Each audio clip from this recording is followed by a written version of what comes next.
3장 작지만 확실히 행복한 삶.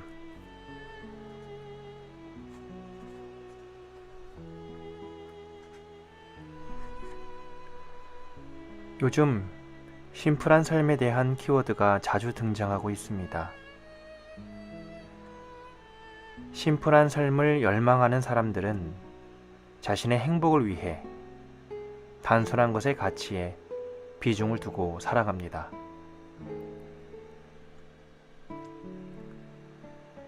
갈증으로 목이 타는 사람이 차가운 물에 몸을 담그거나 시원한 물을 들이키는 것처럼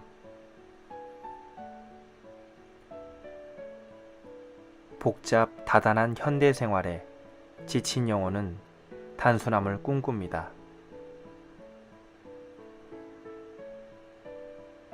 물질 문명의 발달에 반해 정신 문명이 퇴보해가는 시대적 딜레마 속에서 반가운 소식이 아닐 수 없습니다.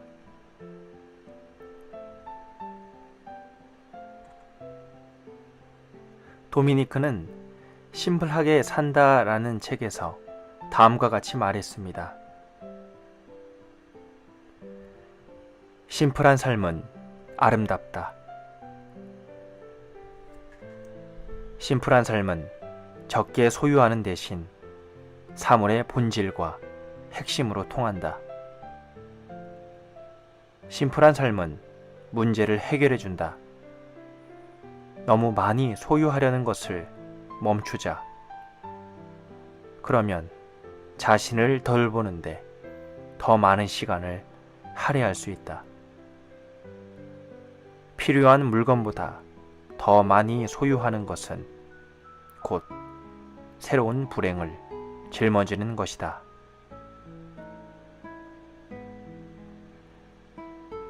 단순한 삶은 고전에서 빠지지 않는 단골 메뉴인데요. 심플하게 산다의 저자 도미니크는 프랑스에서 태어났으나 동양적인 아름다움에 빠져 오랫동안 일본에서 살고 있습니다. 일본은 선의 정신이 문화적 저변에 잘 담겨 있는데요. 프랑스 출신 수필가였던 그녀는 미국에 있을 때 일본식 정원을 구경 가고 그 아름다움을 알고 싶은 주체할 수 없는 욕망에 이끌려 일본으로 가게 되었다고 합니다.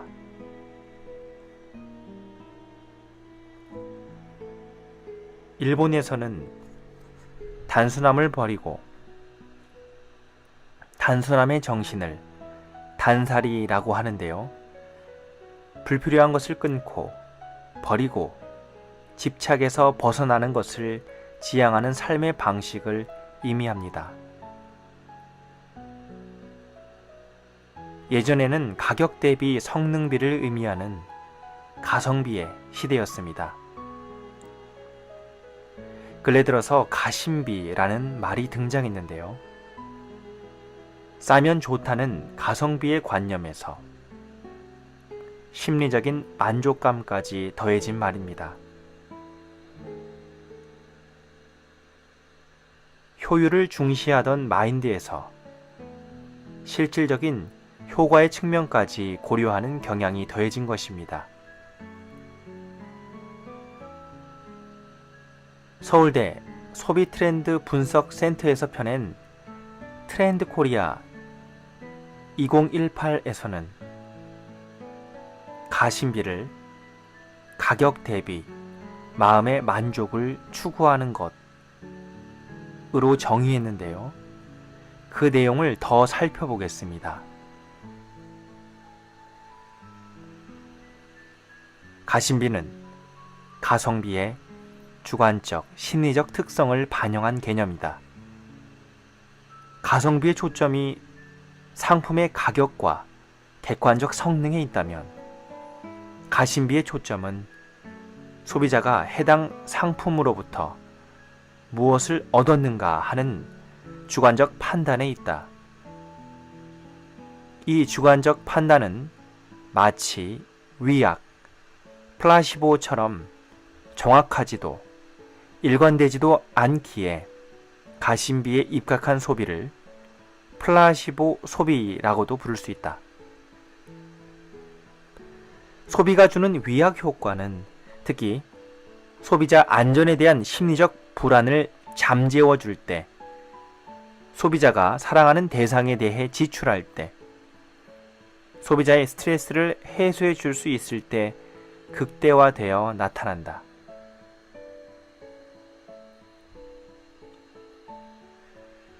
가심비라는 소비 경향을 통해 살펴봤을 때 우리의 삶의 방향이 더욱더 마음의 행복에 맞춰가고 있다는 것을 알 수 있습니다. 소비를 통한 행복은 무시할 수 없을 정도로 삶의 많은 영역을 차지하고 있습니다. 그만큼 지출을 하더라도 지혜롭게 해야 우리의 삶이 보다 편안하고 행복해지는 것이죠. 그렇지만 내가 무언가를 구입하고 소유하는 것만 있으면 안 됩니다.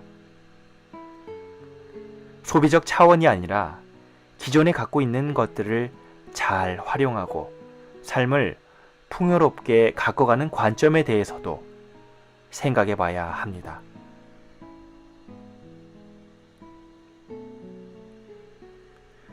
(2017년에는) 젊은이들 사이에서 YOLO, Y-O-L-O, You Only Live Once 라는 키워드가 주목을 받았습니다. 현재 자신의 행복을 가장 중시하고 소비하는 태도를 일컫는 말이에요. 그로 인해 남의 눈치를 안 보고 스스로 만족하는 삶을 사는 욜로족이 대거 등장했습니다. 그 흐름은 지금도 이어집니다. 욜로에서 조금 더 나아간 개념으로 소확행이 등장한 것이죠. 소확행은 작지만 확실한 행복의 준말이에요. 아울러 한 번 사는 인생, 내가 원하는 삶을 살아보자 라는 욜로의 실천 방안입니다. 일상에서 느낄 수 있는 작지만 확실하게 실현 가능한 행복 또는 그것을 추구하는 삶의 경향입니다. 소확행은 일본 소설가 무라카미 하루키가 자신의 수필집에 담긴 랑겔 한스 섬의 오후에서 언급한 말이었습니다. 갓 구운 빵을 손으로 찢어 먹는 것, 서랍 안에 반듯하게 접어넣은 속옷이 잔뜩 쌓여 있는 것, 새로 산 정갈한 면 냄새가 풍기는 하얀 셔츠를 머리에서부터 뒤집었을 때의 기분 등을 행복으로 정의했습니다. 누구나 겪을 법한 일상이고 남에게 의미가 별로 없을 수 있지만 나를 행복하게 하는 소소한 것입니다.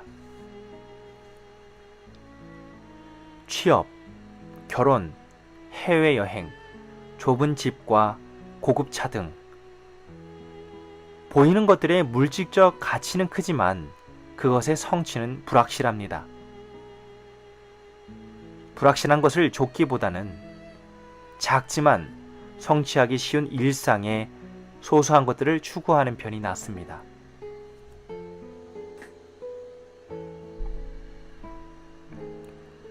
집 근처 공원을 산책하거나 좋아하는 빵을 먹을 때처럼 지극히 개인적이지만 내가 만족하는 지금 바로 여기에서 이 순간에 집중하는 것이죠. 이것이 작지만 확실한 행복, 소확행입니다. 소확행은 서울대 소비트렌드 분석센터의 2018년도 대한민국 소비 트렌드 중에 하나입니다. 함께 선정된 키워드 미닝 아웃과 커렌시아와도 연관이 있습니다. 미닝 아웃은 함부로 드러내지 않았던 자기만의 의지나 정치적, 사회적 신념을 커밍 아웃 한다는 의미고요. 커렌시아는 스트레스와 피로를 풀며 안정을 취할 수 있는 공간과 경향을 뜻합니다. 나의 소소한 행복은 자신의 의견을 자유롭게 표출하는 것과 휴식을 취하며 안정감을 느끼는 것에서 온다는 면에서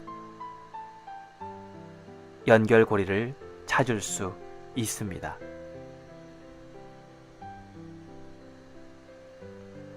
유럽에서도 소확행과 비슷한 개념을 쓰고 있습니다. 프랑스에서는 고요하고 한적하다라는 뜻으로 옥함을 사용합니다.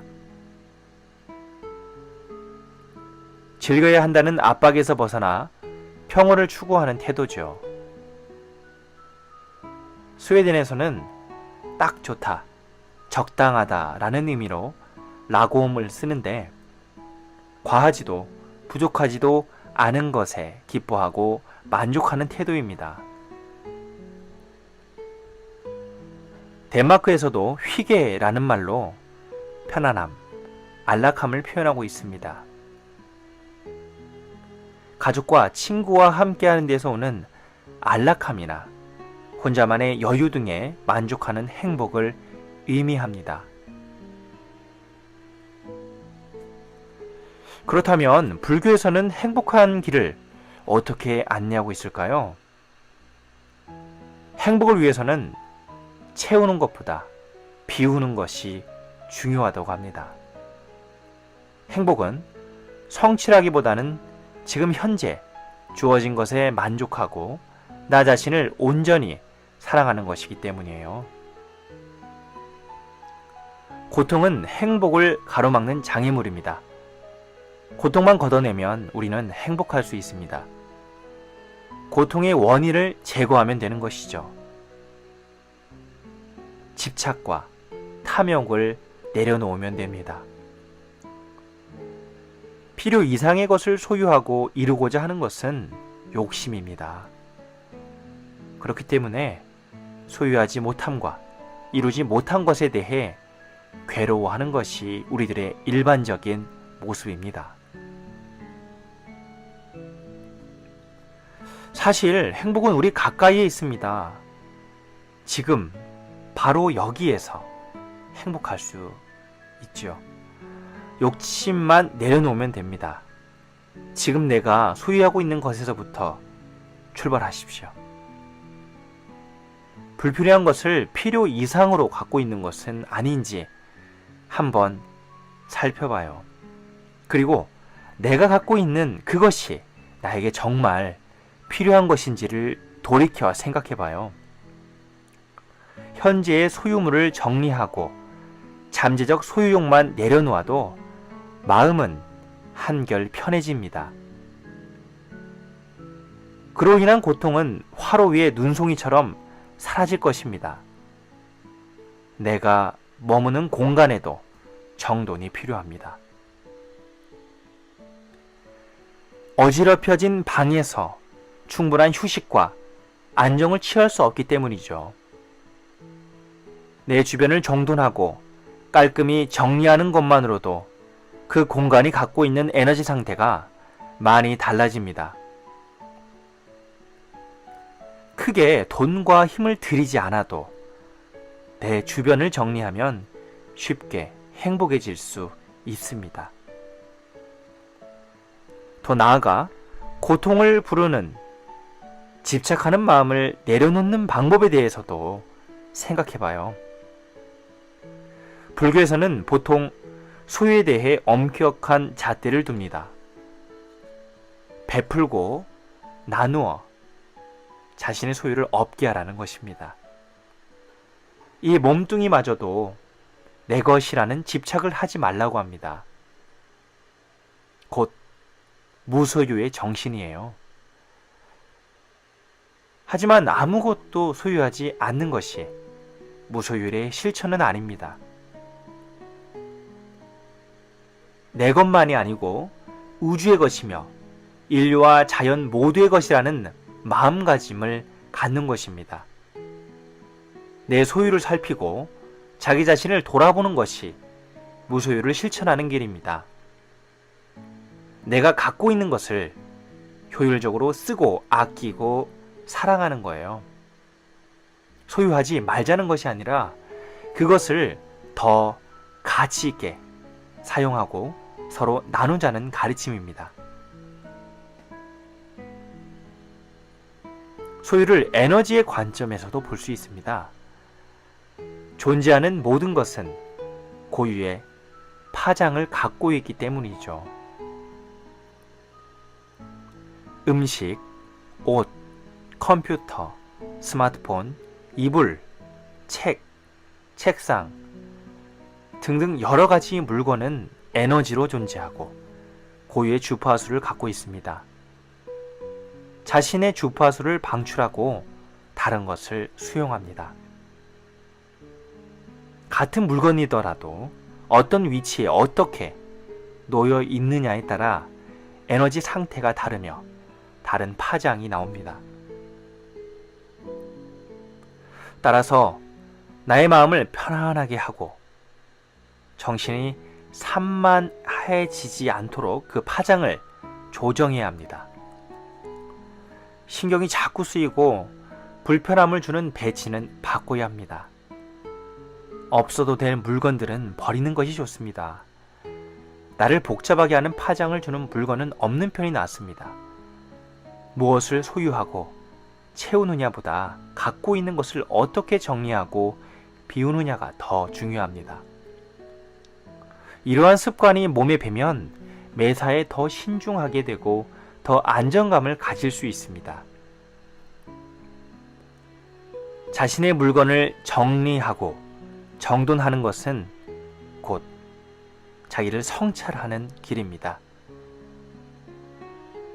소유하고 있는 것을 잘 관리함으로써 자기 자신을 정돈할 수 있기 때문이에요. 정돈되고 심플한 삶은 우리에게 작지만 확실한 행복을 가져다 줍니다. 남들에게 보이는 것보다 나를 위한 소소한 행복이 중요합니다. 나를 편안하게 하고 행복하게 하는 길은 지금 바로 여기에 있습니다.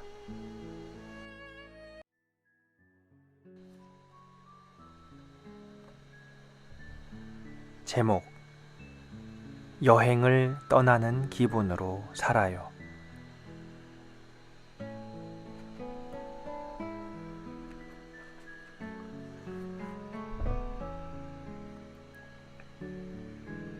우리는 자기 자신에 대해서 많이 아는 것 같지만 사실 모르는 게 더 많습니다. 내가 나로 살기로 결심하는 순간부터 전에 몰랐던 내가 보이기 시작합니다.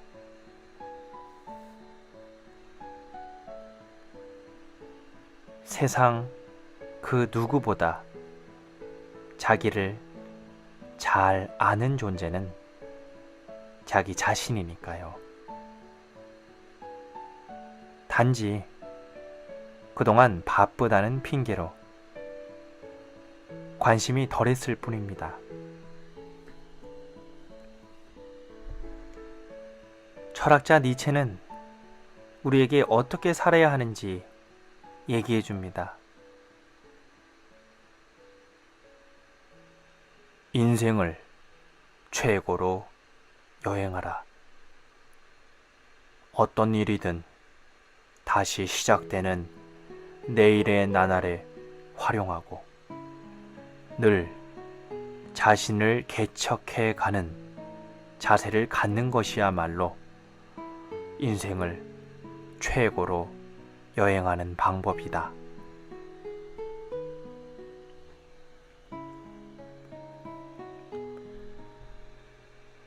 가본 적 없는 미지의 땅에서 막연히 여정을 소화하는 것만이 여행이 아니라는 거예요. 오히려 여행할 때의 기분과 호기심을 삶의 영역으로 가져와서 풍요롭게 살 것을 권합니다. 같은 맥락에서 천상병 시인은 귀천이라는 시에서 아름다운 이 세상 소풍 끝내는 날 가서 아름다웠더라고 말하리라 라며 우리의 삶을 소풍 왔다 돌아가는 것으로 표현했습니다.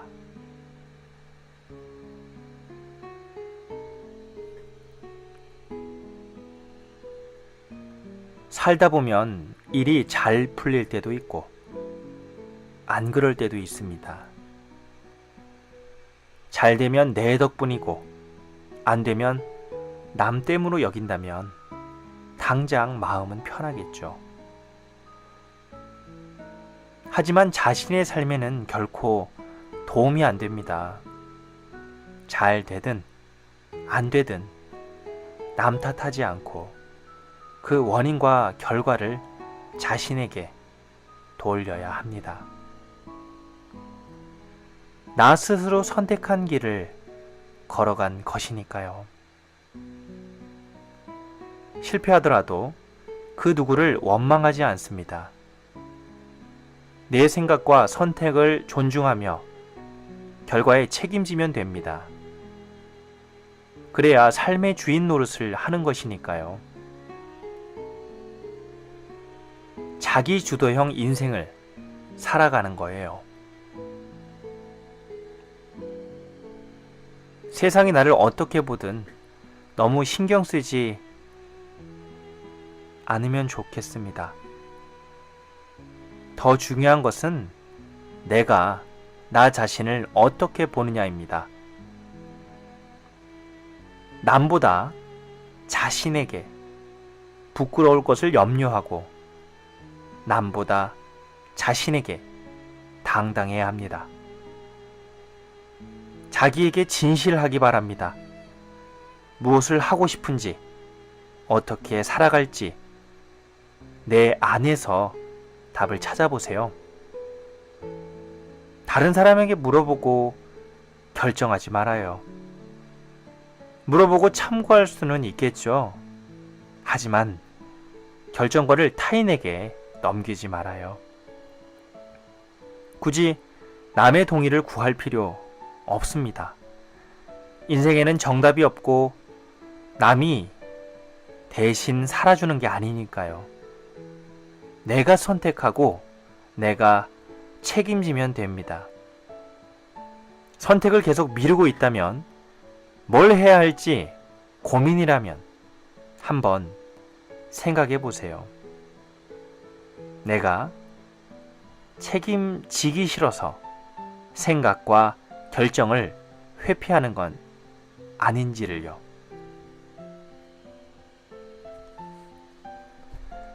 법정 스님은 나는 누구인가?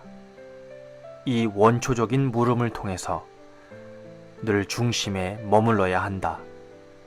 그럼으로써 자기 자신에 대한 각성을 추구해야 한다.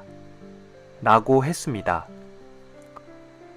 행복은 자신에 대한 원천적인 물음과 알매에서 출발합니다.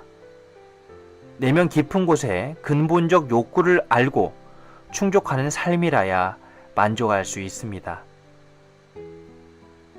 그 주체가 나 자신이기 때문이죠. 우리는 조연을 하기 위해 태어난 게 아닙니다. 인생이라는 영화의 주인공으로 살기 위해 태어난 것입니다. 내가 주인공이 돼봐야 다른 사람의 인생 영화에 멋있는 조연이 돼줄 수 있습니다. 우리는 돈과 명예가 없어서 불행한 것이 아닙니다. 자기가 누구인지 몰라서 불행한 것입니다. 자신에 대한 이해와 사랑으로 행복이 옵니다. 함석헌은 나로 살기 위해선 정신의 힘이 필요하다고 역설합니다. 정신을 가져라. 배심을 가져라. 정신은 일어서는 것이요, 버티는 것이요, 번져나가는 것이요, 폭발하는 것이다. 겁내지 말고 정신을 가지기 위해 믿으라. 믿음의 성은 그 소용돌이 중심에서 영의 불꽃이 일고 그 불꽃을 정신이라 한다. 삶이 아무리 혼란스럽고 막막해도 내 정신이 곧게 서 있으면 아무 문제 없습니다. 호랑이 굴에 들어가도 정신만 차리면 되고 정신일도 하사불성입니다. 정신을 하나로 모으면 못할 일이 없다는 뜻이죠. 철학자 세네카는 우리는 어떠한 지배자 밑에 있는 것이 아니다. 자기 정신의 지배하에 있다. 자기 힘으로 하라. 정신적 활동이 없는 한가함은 일종의 죽음이며 인간을 산채로 매장하는 것이다. 라고 했습니다. 나에게 시련이 닥쳐와도 생각하고 행동하기를 힘쓴다면 정신의 힘은 길러질 것입니다.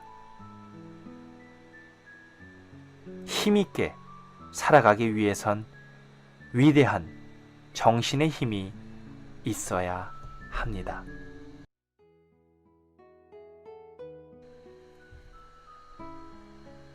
제목: 나는 지금 나답게 살고 있나요?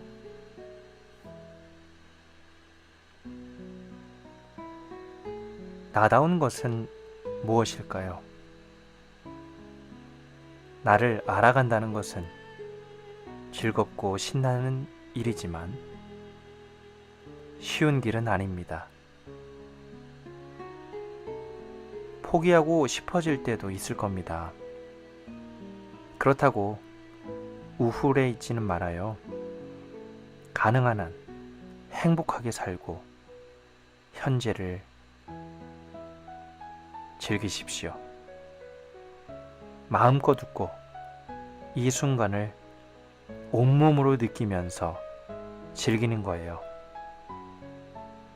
지금이 아니더라도 언젠가 다시 나를 찾기 위한 길을 갈 것입니다. 그래야 행복하니까요. 선택은 온전히 나의 몫입니다.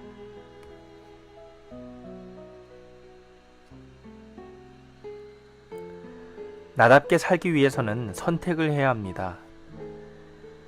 남에게 의지하는 순간 내 삶의 주도권을 빼앗깁니다. 어렸을 때는 부모님과 선생님에게 보호받고 가르침을 받았기 때문에 의지해야 했죠. 나이가 찼다면 이젠 내가 선택하고 책임져야 할 때입니다. 그래야 진짜 어른이 됩니다. 어른이 되어가는 과정에서는 타인에게 의견을 구하고 의지하는 것이 현명한 선택입니다. 하지만 계속해서 내 삶을 남에게 위탁할 수는 없습니다. 내 삶의 경영권을 자기 자신에게 줘야 합니다. 설령 불안정하고 실패하더라도 괜찮아요. 어차피 이 세상에 완벽한 삶은 없으니까요. 나다운 길에도 때가 있습니다. 사람들에게 주목받기 위한 일탈은 어리숙한 행동일 뿐입니다. 내 말과 행동에 책임을 질 수 있어야 하니까요. 갑작스런 충동으로 자신의 일을 내팽개치는 것은 젊은 날의 객기뿐이겠죠.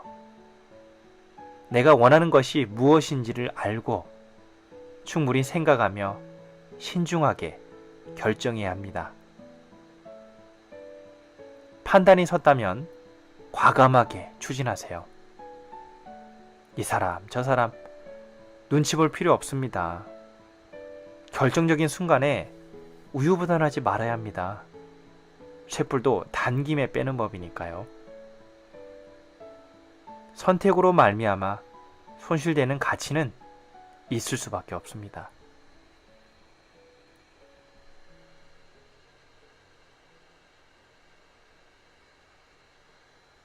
한 번도 싸움에 패한 적이 없다는 일본의 사무라이 미야모토 무사시가 쓴 오륜서에 육참골단이라는 말이 나옵니다. 자신의 살을 베어 내어주고 상대방의 뼈를 끊는다라는 뜻인데요. 작은 희생을 감당함으로써 더 큰 이익을 꾀하는 것이 지혜입니다. 싸움에 이기기 위해서는 어느 정도 작은 희생은 각오해야겠죠. 작은 것에 연연하다가 내 삶의 중요한 가치를 잃지 말아야 합니다. 작은 가치는 주변이 원하는 것이고 큰 가치는 내가 진정으로 원하는 것입니다. 나 자신의 삶을 선택하기 바랍니다. 그것은 곧 삶을 풍요롭게 하는 길이기도 합니다. 저는 고교생 시절 훌륭한 과학자가 되어 세상에 빛과 소금이 되고자 했습니다. 하지만 대학에서의 학점을 위한 공부는 더 이상 내 길이 아니었습니다. 언제까지 버텨야 하나라는 생각이 든다는 것부터가 한참 잘못된 것이겠죠. 나 자신에게 솔직하기로 했어요. 하기 싫은 것에는 그만한 이유가 있는 법이니까요. 싫은데 억지로 하다 보면 결국 탈이 나고 맙니다. 언젠가는 후회하게 됩니다. 어느 날 대학 선배가 소개해준 명상센터에 갔습니다. 거기서 만난 명상과의 인연이 제 삶을 바꿔놓았습니다. 호기심으로 시작한 명상은 출가의 도화선이 되었어요. 내 삶을 개척하고 새 인생을 살아가기 위한 결단의 시간이었죠. 물론 그 당시 현실적인 걱정에 많이 망설였습니다. 그래도 출가를 한 건 그만큼 절박했기 때문이에요. 어디로 가야 할지 모르는 깜깜한 터널에서 한 줄기 빛이 필요했거든요. 12년이 지난 지금도 같은 길을 걷고 있습니다. 하지만 이 세상에서 영원한 것은 없습니다. 저도 이 길을 언제까지 걸을 수 있을지는 모르겠습니다. 세상에 모범 답안은 없는 거니까요. 내 길이다 싶으면 가보는 것이죠. 가다가 아닌 것 같으면 다른 길을 찾아야 하는 것이고요. 이 세상에 절대적이고 숙명적인 것은 없습니다. 숙명과 절대의 노예가 되어 살지 말아요. 지금도 저는 제 안의 진정성에게 이렇게 묻습니다. 나는 무엇을 하기 위해 태어났는가? 이 세상에서 나의 역할은 무엇인가? 무엇을 해야 행복할 수 있을까? 나는 지금 나답게 살고 있는가? 우리는 늘 사유하고 의심하고 판단하며 바른 길을 찾아가는 존재입니다. 제가 출가를 할 때에도 현명한 선택이었는지 알 수 없습니다. 그것을 알았으면 수행의 길을 오를 필요가 없었겠죠. 바로 하산하면 되니까요. 선택한 길을 가면서 내가 무언가 배웠고 깨우쳤다면 그 과정은 성공적이라 할 수 있겠습니다. 하지만 선택 이후에 대충 살아간다면 어리석은 선택이 돼버리겠죠. 선택보다 더 중요한 것은 선택 이후의 애씀입니다. 선택의 옳고 그름보다 더 중요한 것은 내딛는 내 발걸음의 진정성입니다.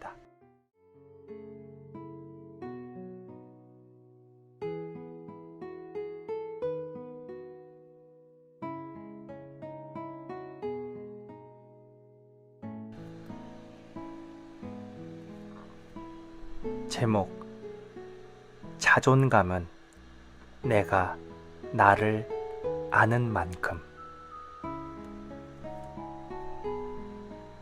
심리학자 나다니엘 브랜들은 자존감의 6기둥에서 다음과 같이 말했습니다.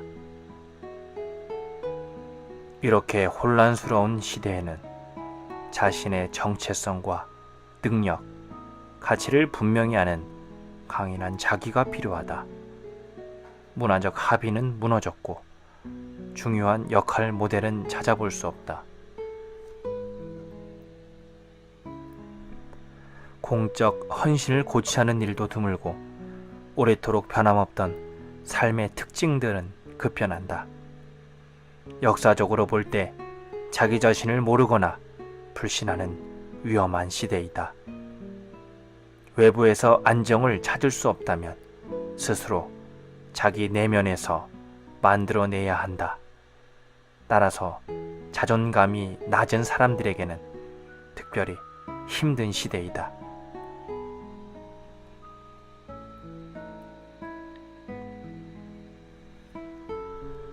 자존감은 행복한 삶을 위한 필수 아이템일 뿐만 아니라 세상을 살아가는 능력입니다.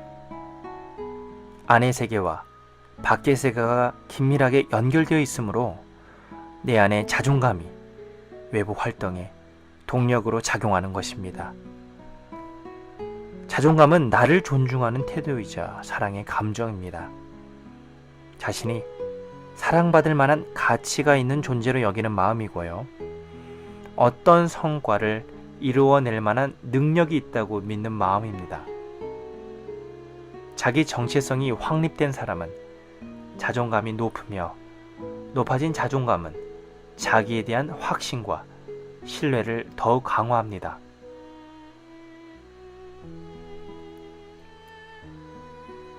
자존감 수업의 저자 윤홍규는 자존감의 3가지 축에 대해서 말합니다. 첫 번째는 사회적으로 난 쓸모있는 존재다 라고 느끼는 자기 효능감입니다.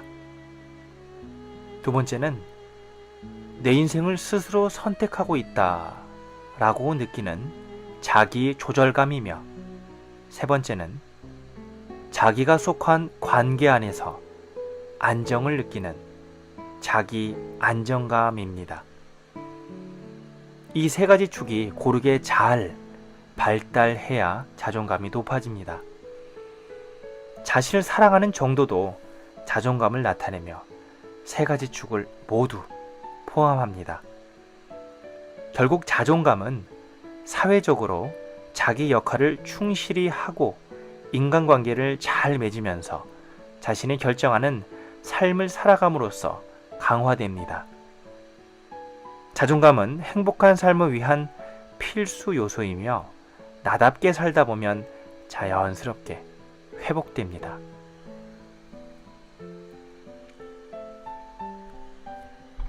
자존감은 내가 생각하는 나입니다. 델포이 신전의 앞마당에는 그리스 격언 너 자신을 알라가 새겨져 있습니다. 소크라테스가 한 말로 더 많이 알려져 있죠. 나를 아는 것이 왜 중요하느냐 하면 모든 힘의 원천이 거기서 나오기 때문입니다.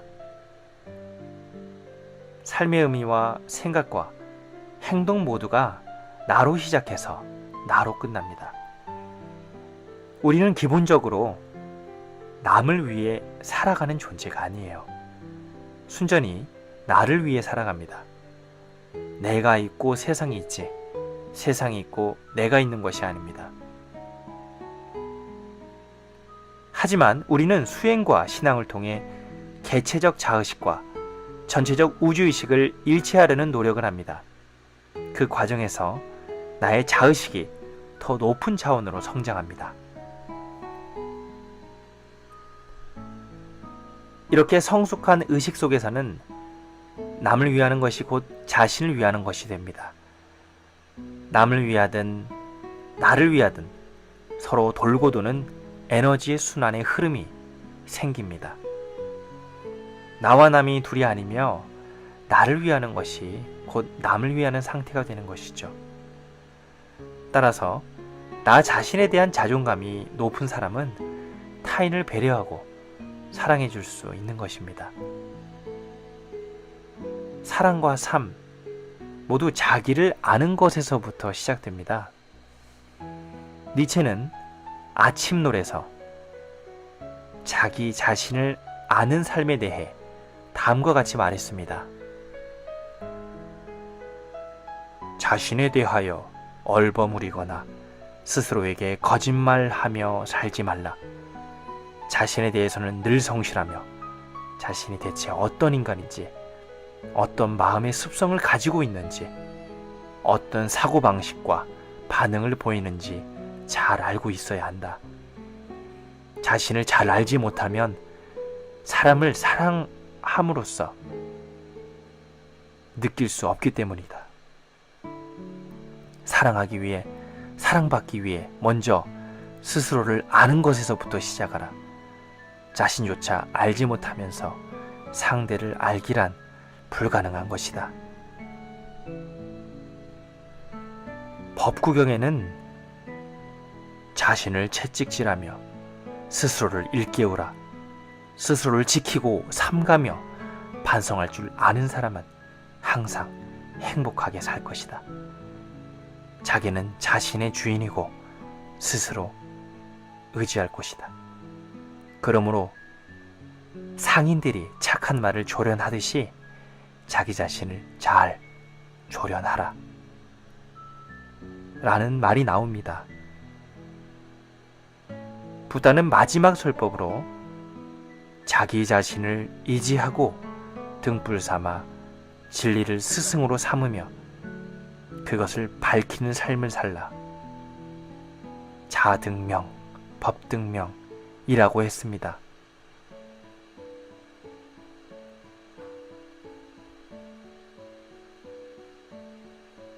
우리에게 자기 자신을 통한 깨달음과 행복을 누누이 강조했던 것이죠. 내 안에 진리가 있기 때문에 나로부터의 혁명이 가능한 것입니다. 이로써 내 삶의 방향과 자아 정체성이 분명해집니다. 내 안에서 스스로 발견한 진리, 그것은 궁극적으로 나를 자유롭고 행복하게 합니다.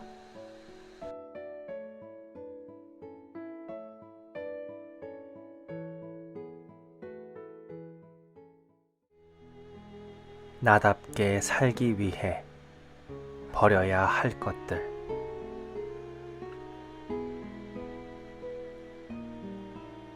심리학에서는 욕구를 가진 존재를 일컬어 에고 또는 셀프라고 합니다. 여러 가지 욕구를 자기 분수에 맞게 충족해 가야 하는데요. 욕구에 대한 과도한 갈망은 도리어 해가 됩니다. 이런 과도한 갈망을 욕망이라고 합니다. 욕망이 많으면 이기적인, 에고이스틱, 셀피시 그런 사람이 됩니다. 즉, 자기밖에 모르는 사람이죠. 자기에게만 관심 갖고 다른 사람에 대해서는 무관심하거나 전혀 개의치 않는 이기주의자가 됩니다. 불교에서는 자리와 이타가 동시에 있어야 한다고 가르칩니다. 이기심과 이타심이 적절히 조화를 이루어야 하는데요. 자리란 스스로를 이롭게 한다는 뜻이며 개인의 행복을 뜻합니다. 삶과 수행을 통해 생기는 복락과 지혜의 이익을 내가 누리는 거예요. 이타란 다른 이들을 이롭게 하는 것입니다. 나만을 위하는 이기심에서 벗어나 다른 이들도 행복하기를 바라며 돕는 것입니다. 따라서 자리이타는 나와 남의 이익을 동시에 추구합니다.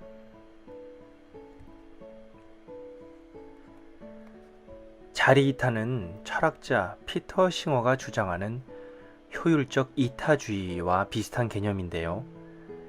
먼저 이타주의는 자신의 안위만을 생각하는 이기주의와는 반대 개념입니다. 개인은 타인에게 혜택을 줘야 하는 도덕적 의무가 있습니다. 일반적 이타주의는 자기 희생에서 비롯된다는 생각에 근거하고요. 타인의 삶을 개선시킨다는 긍정적인 의미도 있습니다. 하지만 효율적 이타주의는 자기 희생을 요구하는 개념이 아닙니다. 저마다의 기준과 한도 내에서 선을 최대화하는 마음입니다. 소득의 최소 10%, 많게는 50%까지도 기부하고 10%보다 적은 수준을 기부하지만 차츰 늘려나갈 목표를 갖고 있는 이들도 있습니다. 이 과정에서 이기심과 이타심이 적절히 조화를 이룹니다. 나만을 위하는 탐욕스러운 마음을 버리면 바로 행복할 수 있습니다. 과도한 욕망은 내 마음에 상처를 남기고 남에게 피해를 주며 결국 자신에게는 화로 돌아옵니다. 내 이익과 행복을 위해서 남들에게 피해를 준다면 진정한 행복이 아니기 때문이죠. 언젠가는 내게 후회와 고통으로 돌아옵니다. 그래서 불교에서는 탐욕을 내려놓으라고 합니다. 과한 욕망은 집착을 낳고 그로 말미암아 고통이 오기 때문입니다. 탐욕을 위한 삶이 처음에는 편하고 좋을지 모릅니다. 하지만 시간이 지날수록 마음이 불편해집니다. 결국 불편함과 불이익으로 돌아옵니다. 돈을 잃은 사람은 편하게 자도 돈을 훔친 사람은 다리를 뻗고 못 잔다는 말이 있잖아요. 내가 지은 모든 인연에는 그에 상응하는 결과와 보상이 따른다는 인연 과보의 법칙을 생각해 봐야 할 것입니다.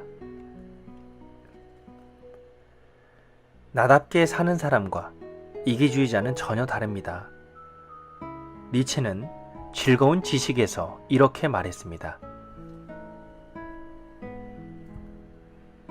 이기주의자는 가까이에 있는 것을 중시하고 자신에게서 먼 것을 경시하며 단순하고 근시안적인 계산을 하고 있을 뿐이다. 그런 의미에서 이기주의자의 계산은 조금도 면밀하지도 사실을 반영하지도 않는 감정적인 판단에 의한 것이라고 말할 수 있다. 즉, 이기주의자의 판단은 근거가 없다. 그렇기 때문에 이기주의자는 감정적이고 신용하기에는 부족한 사람들이라 할 수 있다.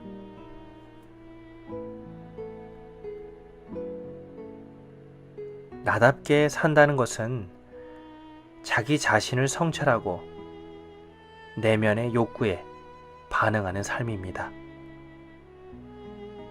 내 안에 있는 본성과 다양한 욕구에 주의를 기울이며 그것을 위해 성실히 살아갑니다. 그래서 나답게 사는 사람은 진정성과 성실성을 바탕으로 삶을 통찰하는 안목과 힘을 갖춥니다. 이기주의자의 근시안적이고 편협적인 사고와는 다를 수밖에 없습니다.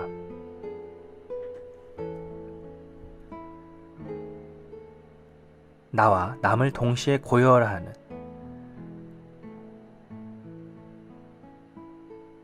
통합적인 사고를 하기 때문에 남의 희생을 강요하지도 않고 우리 모두가 함께 잘 살 수 있는 가치에 집중합니다. 이것은 곧 무아의 정신입니다. 고유한 관찰을 통해 우리는 텅 빈 충만감, 공을 경험할 수 있습니다. 즉, 에고가 없는 상태를 발견할 수 있다는 것입니다. 평소에 무언가에 집착하는 고정된 존재라고 느꼈지만 이것이 단지 마음이 지어낸 이미지에 지나지 않음을 깨닫게 되는 상태입니다. 탐욕스러운 마음에는 만족이 없습니다. 욕심은 무한하기 때문이죠. 충족되지 않은 마음은 불평, 불만으로 이어지고 스스로 화를 내며 주변 사람을 불편하게 합니다. 이것은 탐욕이라는 독화살에 맞은 것과 같습니다. 만일 우리가 이런 독화살에 맞았다면 어떻게 해야 할까요? 생명이 위태로울 수 있다는 사태의 심각성을 알아차렸다면 독화살을 빼고 해독제를 찾아야 합니다. 해독제는 다름 아닌 탐욕과의 작별 선언입니다. 법구경에서 붓다는 어리석고 지혜가 없는 사람은 육체적 향락만 쫓는다. 그러나 현명한 사람은 오로지 정진한다. 마치 최고의 보물을 지키듯이. 육체적 향락을 쫓아서는 안 된다. 욕정의 즐거움에 빠져서는 안 된다. 마음을 가라앉히고 부지런히 정진하는 사람만이 풍요로운 행복을 얻을 수 있다. 라고 했습니다. 과도한 욕심을 내려놓으면 불행 끝, 행복 시작입니다.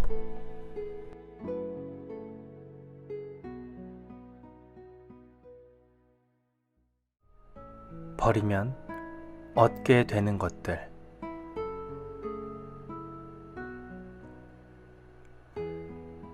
욕망의 쾌락에 사로잡힌 사람은 마치 덫에 걸린 토끼처럼 발버둥 친다. 그러므로 수행자는 욕망에서 벗어나기 위해 자신의 욕정을 끊으려는 노력을 해야 한다. 쾌락의 삶을 즐기는 자는 욕망의 흐름을 따라간다. 그것은 마치 자신이 만든 줄을 타고 내려가는 거미와 같은 것이다. 이 줄을 끊어버린 현자는 스스로 욕망과 모든 번뇌를 털어버린다.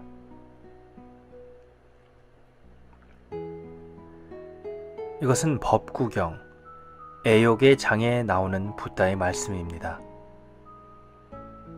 법구경에서는 욕망이란 주제를 많이 다룹니다. 이것은 우리의 삶의 중요한 요소지만 어떻게 쓰느냐에 따라 행복할 수도 있고 불행할 수도 있습니다. 살아가기 위해서는 어느 정도의 욕망은 필요합니다. 배고프면 밥을 먹고, 졸리면 잠을 자고, 보고 싶으면 만나고, 표현하고 싶으면 글을 쓰고 말하면 됩니다. 하고 싶을 때 하고, 하기 싫을 때 안 하는 것이 최고의 행복입니다. 욕구하고 희망하는 것이 어느 정도 채워져야 행복하게 살아갈 수 있습니다.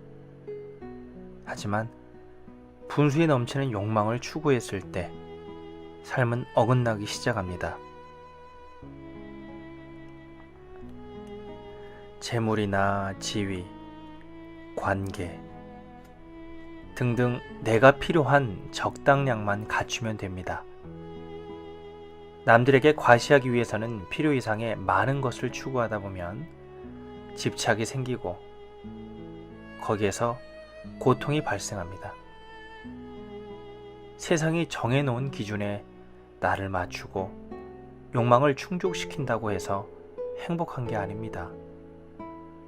오히려 기준을 낮추거나 욕망을 버린 만큼 만족해하고 행복할 수 있습니다. 초기 불교 경전 중 하나인 42장경에는 재물과 세욕의 위험성을 알리는 경문이 실려 있습니다. 사람이 재물과 색을 버리지 못하는 것은 마치 칼날에 묻은 꿀을 탐하는 것과 같다. 한 번 입에 댈 것도 못 되는데 그것을 핥다가 혀를 상한다.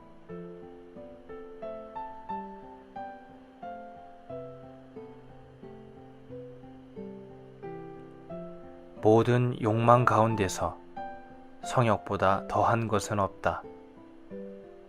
성욕은 그 크기에 한계가 없다. 다행히 그런 욕망이 하나뿐이었기에 망정이지. 둘만 되었더라도 도 닦을 사람은 아무도 없을 것이다.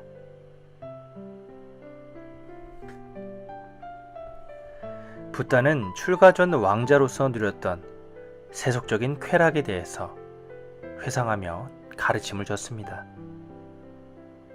제자들 앞에서 솔직하게 자신의 체험을 털어놓음으로써 경책하는 내용입니다.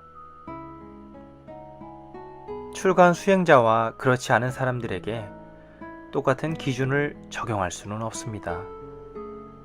다만 우리 모두가 알아야 할 것은 과한 욕망은 내 정신과 육체를 모두 피폐하게 한다는 사실이죠.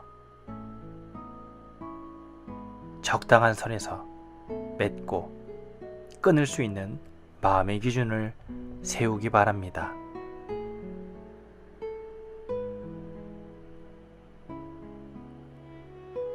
붓다는 이어서 보리수 아래에서 큰 깨달음을 얻기 전에 겪었던 이야기를 했습니다.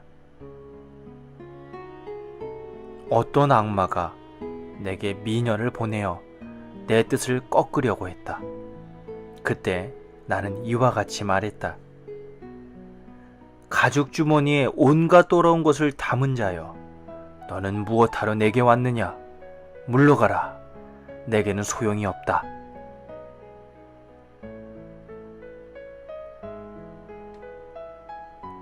이성에 대한 욕정은 깨달음 직전의 순간까지도 나를 괴롭히는 번뇌라는 것입니다. 면밀하게 파고들어 번뇌의 뿌리를 뽑기 위해 부단히 애를 써야 할 것입니다.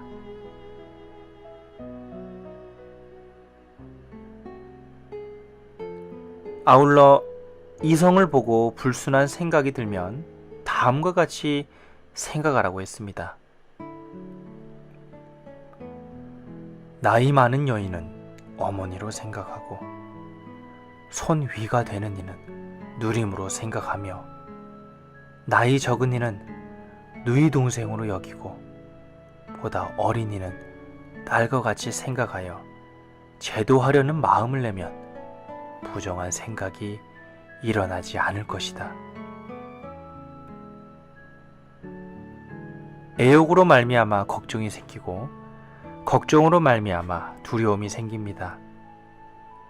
따라서 애욕을 버리면 걱정하고 두려워하는 마음도 사라질 것입니다. 따라서 감각적 욕망을 벗어난 해탈의 행복을 추구합니다. 감각적 즐거움을 세간락이라고 하고 해탈의 행복을 출세간락이라고 하는데요. 일반적인 즐거움을 초월한 즐거움을 극락이라고 해요. 그런데 극락 세계에는 갖가지 감각적 기쁨도 만끽하고 이것을 벗어난 해탈의 즐거움도 있습니다. 감각적 기쁨과 초월적 기쁨이 함께하는 곳이 극락세계입니다. 지극한 즐거움, 극락을 맛본 사람이 감각적인 기쁨, 락에 만족할 수 있을까요? 감수수처럼 맑은 물을 마셔본 사람은 더 이상 낮은 등급의 물을 마시고 싶지 않겠죠. 그래서 명상이나 기도를 통해 솟구치는 기쁨과 무한한 감동의 출렁임을 느껴볼 필요가 있습니다. 그동안 느꼈던 세속적 기쁨의 한계성이 곧바로 드러날 것입니다. 힌두교의 복음서인 바가바드기타에도 버리고 비우는 것에 대한 가르침이 있습니다. 내 할 일은 오직 행동에만 있지 결코 그 결과에 있지 않다. 행복의 결과를 내 동기가 되게 하지 말라. 그러나 또 행동을 아니함에도 집착하지 말라.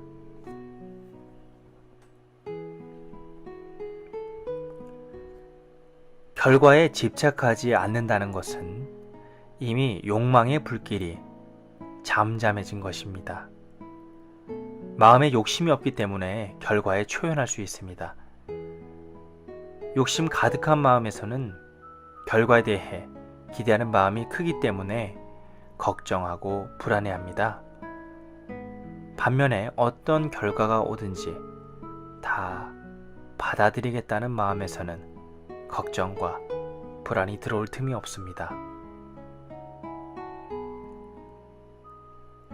바가바드기타 전체 결말에 해당하는 18장에서는 내버림에 의한 해탈을 이야기합니다. 결과를 바라는 마음인 욕망을 버리고 행동할 것을 강력히 권합니다.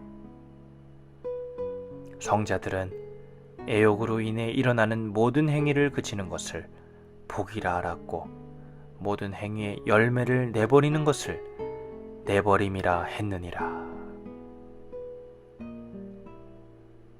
언짢은 일이라 해서 싫어하지도 않고 좋은 일이라 해서 집착하지도 않는 사람, 그 사람이 선한 성품으로 가득 차 있는 내버림의 사람이니 그는 어질고 모든 의심이 사라진 사람이니라.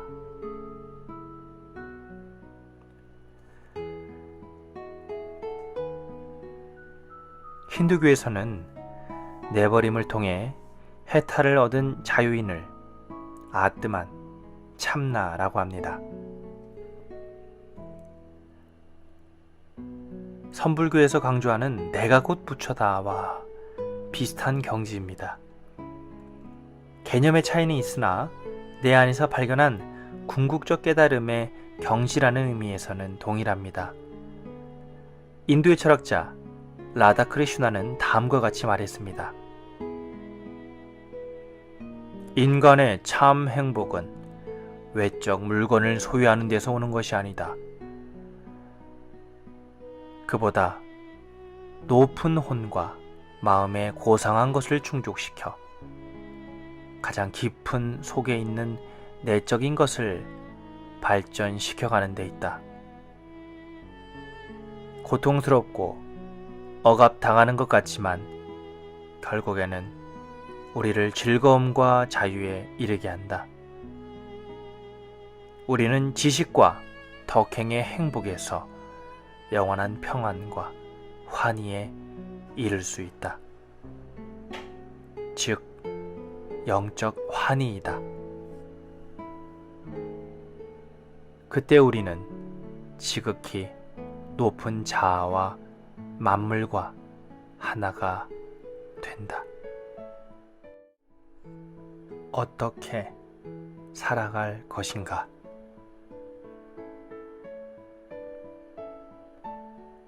인생을 어떻게 살아가야 할까요? 어떤 가치를 중심에 두어야 하며 어느 곳을 향해 나아가야 할까요?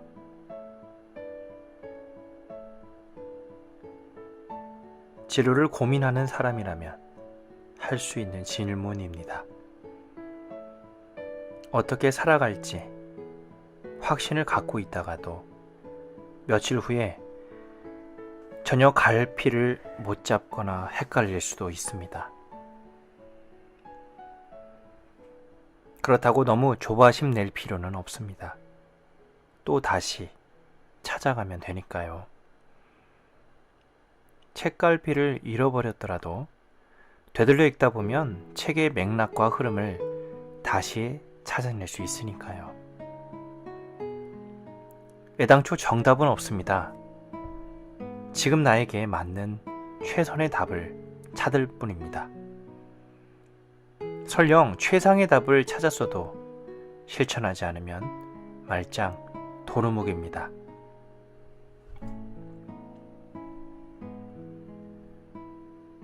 크고 작은 게 중요한 게 아니라 지금 나의 현실에서 나에게 맞는 옵션을 선택하면 됩니다. 예전에 답이라고 느꼈던 것이 지금 와서 보니 아닐 수 있습니다. 그렇다고 예전의 생각이 틀린 걸까요? 아닙니다. 상황이 변했고 현재 내 생각이 조금 달라졌을 뿐입니다. 내 생각대로 가면 됩니다.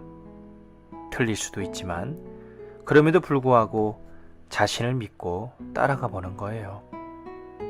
남에 의해서가 아니라 순전히 자기가 생각한 길을 말입니다. 그렇게 한 걸음씩 걸어간다는 것이 소중하고 값진 일입니다. 실패도 괜찮고 방황해도 괜찮습니다. 내 선택을 존중하고 성실히 수행하며 결과를 받아들이겠다는 마음으로 살아가면 됩니다.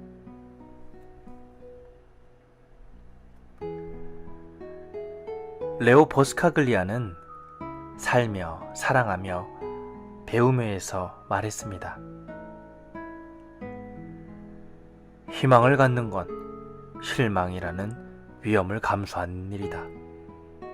시도를 하는 건 실패라는 위험을 감수하는 일이다. 하지만 모험은 반드시 해야 한다. 일생일대 가장 큰 모험이 바로 아무런 모험도 하지 않는 것이니까. 모험을 하지 않는 사람은 아무것도 하지 않는 사람이고, 가진 게 아무것도 없는 사람이고 무의미한 사람이다. 모험을 하는 사람만이 진정 자유로울 수 있다.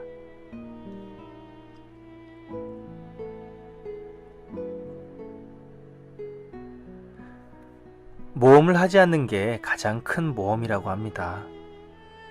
위험을 감수하며 도전하지 않으면 내 삶은 판에 박힌 그런 틀에 갇혀 있을 수밖에 없습니다. 모험을 하기 위해서는 내 안에 확실한 근거가 있어야 합니다. 그것은 자기 안에 있는 순수한 욕구입니다. 내가 진짜 원하는 그 무엇이에요? 그걸 알기 위해서는 자신에게 솔직해야 합니다. 주변 눈치 봐가면서 적당히 타협하고 살아가다 보면 내가 뭘 원하고 바라왔는지 까먹게 됩니다. 세상의 틀에 맞춰 살아가느라고 내 욕구와 본래 마음을 무시하면 안 됩니다. 내 마음의 본 바탕과 내 꿈이 뭐라고 얘기하는지 계속 들어봐야 해요. 그래야 내가 원하는 것을 하면서 살 수 있습니다. 내가 뭘 원하는지 모르는데 모험을 할 수 있을까요? 자기 확신과 자기에 대한 존중은 나에 대한 작은 관심에서 나옵니다. 적어도 나에게만큼은 진실한 마음으로 대해주세요. 남이 알아주지 않더라도 내가 이해하면 그만입니다. 나에게는 내가 주는 관심과 사랑이 제일 필요해요. 그렇게 내가 나를 진실로 사랑하고 아껴줬을 때 나를 대하듯 다른 사람을 진심으로 대하고 사랑해줄 수 있습니다. 동양의 성현들은 세상이 정한 틀에서 벗어나 모험을 하듯 즐기며 살았습니다. 그들은 삶의 목적을 어디에 두었을까요? 옛 성현들의 생각과 삶의 궤적을 알면 내 삶의 방향을 설정하는 데 도움이 됩니다.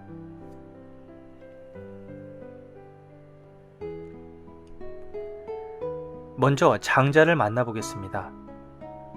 사마철이 쓴 사기에는 장자의 인생관이 드러난 대목이 있습니다. 초나라 왕이 장자가 현명하고 지혜가 있다는 소문을 들었습니다. 그를 재상으로 초빙하기 위해 왕은 사시를 보냈습니다. 사시는 장자를 만나서 많은 재물을 건네며 재상으로 초빙하려는 초나라 왕의 뜻을 전했습니다. 장자는 그 제안을 거절하며 이렇게 말합니다. 많은 돈도 중요하고 제상의 자리는 참으로 존귀하오. 그런데 당신은 제사에 쓰이는 희생의 소를 못 봤소? 제사를 지나기 전에는 맛있는 음식을 먹이고 술을 놓은 비단 옷을 입히지만 결국 하늘에 바칠 제물로 끌려갈 때에는 외로운 대지로 평범하게 살 걸 하면서 후회하지만 이미 그때는 늦은 때요. 어서 돌아가시오. 더 이상 내 마음을 흔들지 마시오. 난 비록 궁핍한 환경에 있지만 내 마음대로 자유롭게 인생을 살고 싶소. 어떤 권력자에게 종속되어 내 삶의 자유를 저당 잡히고 싶지 않소. 그저 어디에도 묶이지 않고 자유롭게 살다 가고 싶소.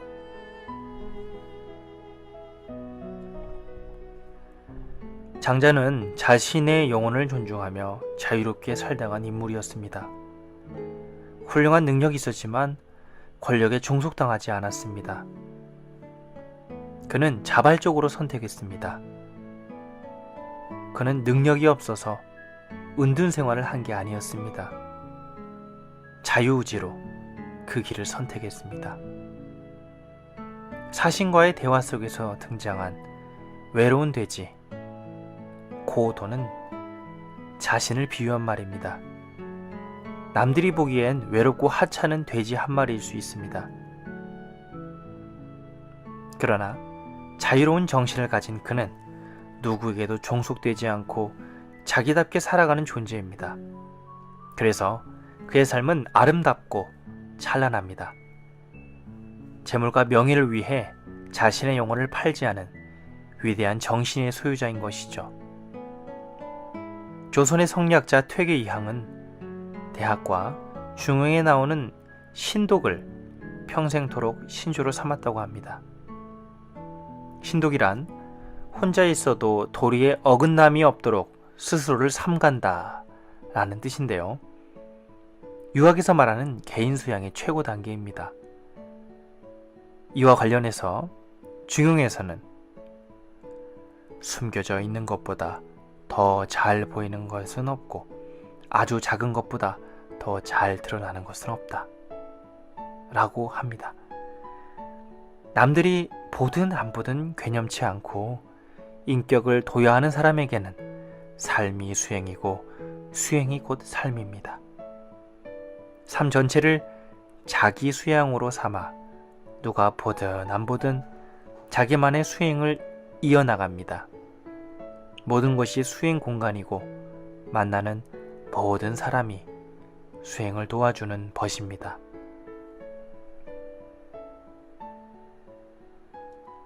이렇게 작은 것이라도 소홀히 하지 않고 보는 사람들이 없어도 함부로 하지 않는 사람은 참된 수행자이며 자기 인생을 진정으로 사랑하는 사람입니다. 어떻게 살아야 할지를 묻는 사람과 그렇지 않은 사람의 삶은 많이 다를 겁니다. 하루 정도는 괜찮을 거예요. 하지만 그 하루가 모여 한 달이 되고 1년이 가고 10년이 지나면 자신의 삶 자체가 됩니다. 처음엔 내가 습관을 만들지만 나중엔 습관이 나를 만든다는 말을 기억하며 하루의 시작과 끝에 보다 의미 있는 시간을 가져오면 좋겠습니다. 아침에 일어나자마자 이렇게 생각해 봅시다. 난 오늘 하루를 어떻게 보낼 것인가? 라고 하면서 오늘 하루를 헛되이 보내지 않겠다는 마음을 갖는 거예요. 그리고 잠자리에 들기 전에 하루를 되돌아보면서 스스로에게 묻습니다. 오늘 하루를 어떻게 보냈는가? 스스로 만족할 수 있는 하루를 보냈다면 매우 기쁠 것이고 더 격려해 주세요. 뭔가 부족한 점이 느껴진다면 반성하고 고치려고 해야 합니다. 이와 같은 방법으로 하루하루 삶을 보다 알뜰하게 살아가십시오.